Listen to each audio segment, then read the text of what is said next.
துருக்கியினுடைய Erdogan அவர்கள் சொல்லியிருக்காங்க, நான் மறுபடியும் நடுவராக நிற்க தயார். யார் கூட? கிவ் மற்றும் ரஷ்யாவிடையே. இதை ஜெலன்ஸ்கி அவர்கள்ட்டே எர்டகன் அவர்கள் சொல்லியிருக்காங்க.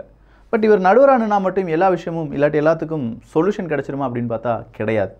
இப்போதைக்கு ரொம்ப முக்கியமான ஒரு தகவல் கிடைச்சிருக்கு. அது என்னன்னா, ஜெர்மனி ஏன் பீரங்கிகளை கொடுக்காமல் இருக்காங்க? ஜெர்மனி தான் உக்ரைனுக்கு கிடைக்க வேண்டிய பீரங்கிகளை தடுத்து நிறுத்தி வச்சுருக்காங்களா, இல்லை ஜெர்மனி எடுக்கக்கூடிய முடிவுகளில் உக்ரைனுடைய தலைவிதி மாறிடுமா? இப்படிங்கிற ஒரு ஹாட் டாபிக் தான். அதை பற்றி தான் இந்த வீடியோவில் பார்க்க போகிறோம். பார்த்துடலாமா?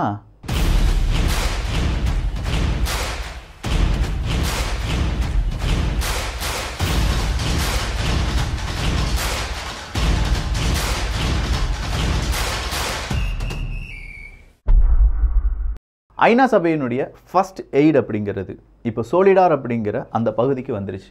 இந்த சோலிடார் பகுதியில் தான் இப்போ பெரிய தாக்குதல் நடந்து அந்த சோலிடார் பகுதியை நாங்கள் கையகப்படுத்திட்டோம் அப்படின்னு சொல்லி வேக்னர் குரூப் அறிவிக்கிறாங்க.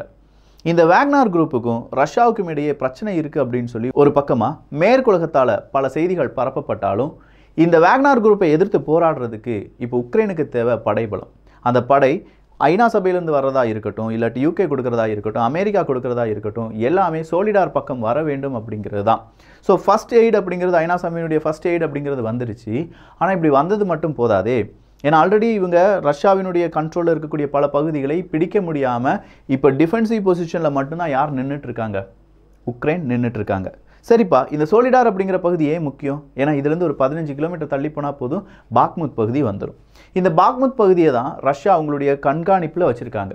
கர்சன் பகுதியை விட்டு ரஷ்யா வெளியேறும்போது எல்லாரும் ரஷ்யாவை பார்த்து சிரித்தாங்க. என்னடா இது கர்சன் பகுதியை விட்டு வெளியேறி விட்டாயே அப்படின்னு சொல்லி நமக்குமே அப்படி ஒரு டவுட் இருந்துச்சு.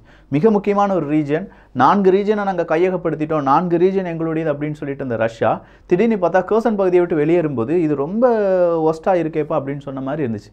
ஆனால் கர்சன் பகுதியை விட பாக்முத் பகுதி ரொம்ப இம்பார்ட்டண்ட்டான பகுதி அப்படிங்கிறது பிற்காலத்தில் தான் நாமும் படித்து தெரிந்து கொண்டோம். நிறைய நாடுகள் அதே மாதிரி தெரிந்து கொண்டு இருப்பார்கள். ஸோ பாக்முத் பகுதியை பிடிக்கணும்னா இந்த சோலிடார் பக்கம் எல்லாமே அவங்களுடைய இராணுவத்தை ஒரு யூ ஷேப்பில் அனுப்பிட்டு இருக்காங்க ரஷ்யாவை பொறுத்த வரைக்கும். ஸோ எந்த பக்கம் இருந்து அடித்தாலும் ரஷ்யாவால் திருப்பி அடிக்க முடியும் அப்படிங்கிறதுக்கான ஒரு ஸ்ட்ராட்டஜியாக இது பயன்படுத்தப்படுது. அப்படின்னா இந்த பாக்முத் பகுதியில் தினசரி 3 இலக்கங்கள் வைத்து உக்ரைனுடைய இராணுவ வீரர்கள் கொல்லப்படுகிறார்கள் அப்படிங்கிற ஒரு செய்தியை ஜெர்மனியுடைய உளவுப்படை ஜெர்மனிக்கு கொடுத்துருக்காங்க. ஒஃபிஷியலாக வந்திருக்குங்க இந்த செய்தி. ஸோ ஜெர்மனியுடைய உளவுப்படை என்ன செஞ்சுருக்காங்கன்னா, மிகப்பெரிய அளவில் உக்ரைனுக்கு உதவணுமா வேண்டாமா, இப்போ உக்ரைனுக்கு உதவுனா என்னென்ன பிரச்சனைகள் நடக்கும் அப்படிங்கிறத பெரிய லிஸ்ட் எடுத்து தயாரிச்சுட்டு இருந்திருக்காங்க. அந்த லிஸ்ட்டில் தான் இந்த சோலிடார் பகுதியிலும் பாக்முத் பகுதியிலும் நடக்கக்கூடிய இந்த தாக்குதலை உன்னிப்பாக கவனிச்சிருக்காங்க. அப்படி கவனிக்கும் போது தான் தெரியுது உக்ரைனுக்கு பெரிய பெரிய இழப்புகள் அப்படிங்கிறது வந்துட்டு இருக்கு. சொல்லப்போனால் பாக்முத் பகுதியை ரஷ்யா என்னைக்கு அவங்களுடைய ஃபுல் கண்ட்ரோலுக்கு கொண்டு வராங்களோ அன்னைக்கு இந்த ரஷ்யா உக்ரைன் போரில் ஒரு டேர்னிங் பாயிண்ட் அப்படிங்கிறது வருமா. ரஷ்யாவினுடைய காய் நகர்த்தல் ரொம்ப ஸ்பீடாக இருக்குமா. ஆல்ரெடி ரஷ்யா 15 லட்சமாக என்னுடைய இராணுவ வீரர்களுடைய எண்ணிக்கை உயர்த்த போகிறேன் அப்படின்னு சொன்னாங்க. 5 லட்சம் புதிய இராணுவ வீரர்களை உக்ரைனுக்காக மட்டுமே ட்ரெயின் பண்ண வேண்டும் அப்படின்னு சொல்லிட்டு இருந்தாங்க.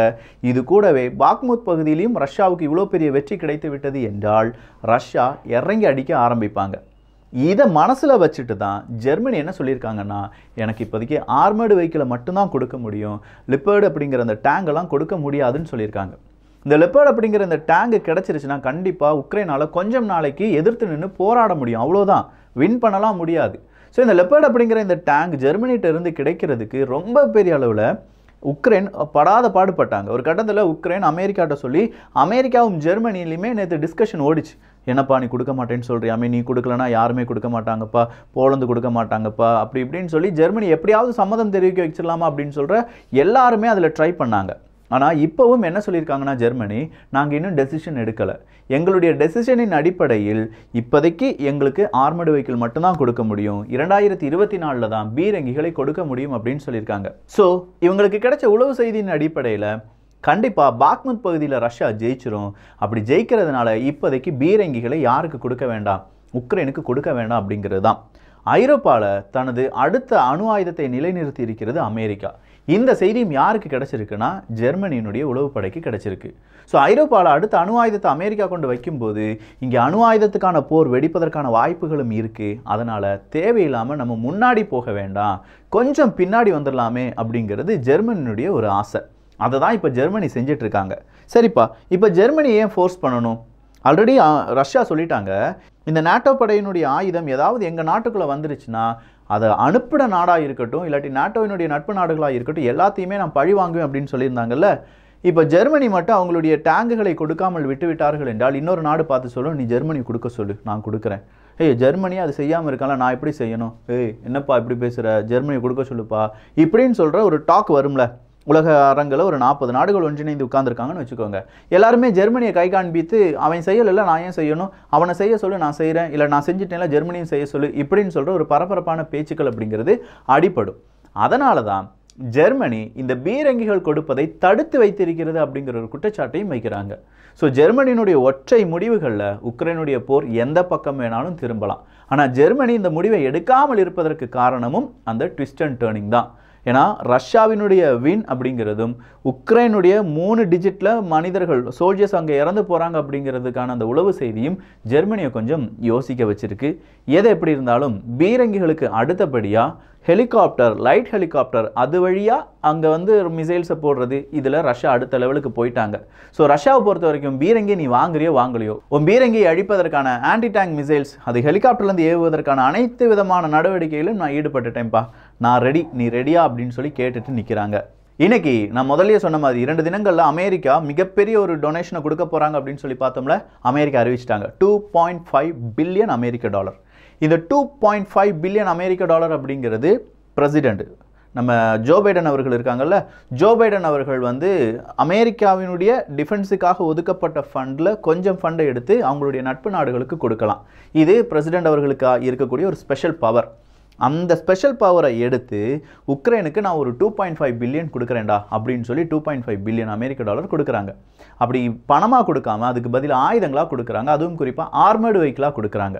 ஸ்ட்ரைக்கர் அப்படிங்கிற ஆர்மர்டு வெஹிக்கிள் இதுவரையிலும் யுத்த பூமி பார்க்காத ஒரு ஆர்மர்டு வெஹிக்கிள். இந்த ஆர்மர்டு வெஹிக்கிள் அப்படிங்கிறது அமெரிக்காவை பொறுத்த வரைக்கும் ரொம்ப முக்கியமான ஒரு வெஹிக்கிள். இல்லை ஆயுதங்கள் இல்லை மனிதர்களை ஒரு இடத்துலேருந்து இன்னொரு இடத்துக்கு கொண்டு போகிறதுக்கான மிக முக்கியமான ஒரு வாகனம்னு வச்சுக்கோங்களேன்.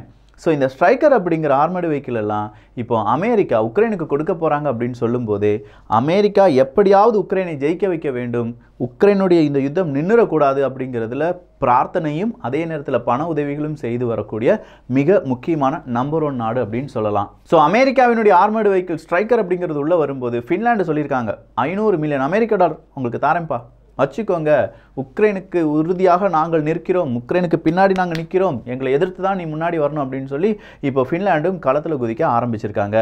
அடுத்ததா ஜெலன்ஸ்கி அவர்கள் சொன்னது தான் முக்கியமான மீட்டிங்கில் எல்லாமே புட்டின் அவர்கள் பங்கு பெறவே இல்லை. ஸோ புட்டின் அவர்கள் உயிரோடு இருக்காரா அப்படிங்கிறது எனக்கு ஒரு டவுட்டாக இருக்குது அப்படிங்கிற ஒரு வார்த்தை தான். புட்டினை கொன்னுட்டாரு ஜெலன்ஸ்கி அவர்கள் இப்படின்னு சொல்லி டைட்டில் போட்டாங்க.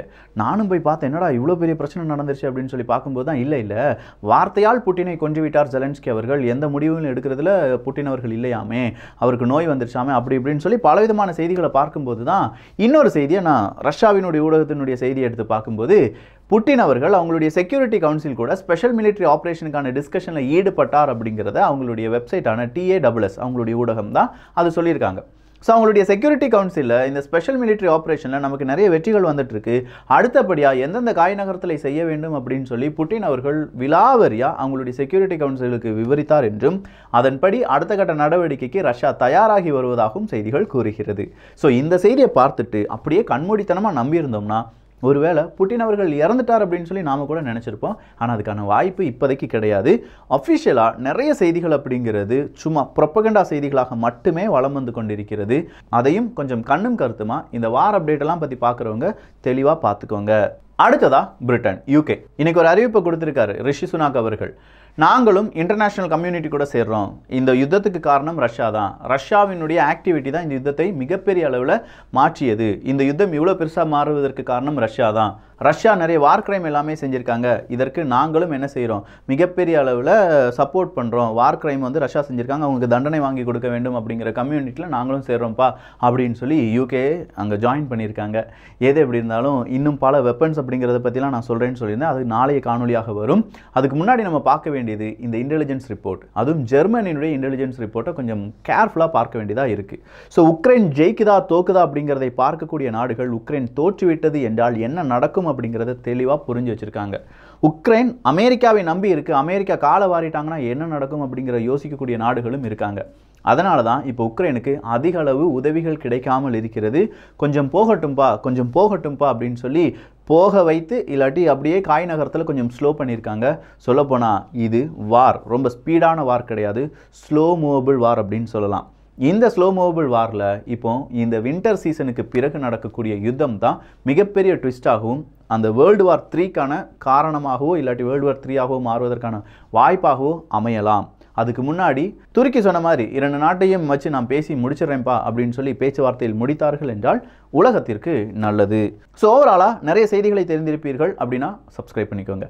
நல்லதை பகிர்ந்து நல்ல சமுதாயத்தை உருவாக்குவோம். நன்றி, வணக்கம்.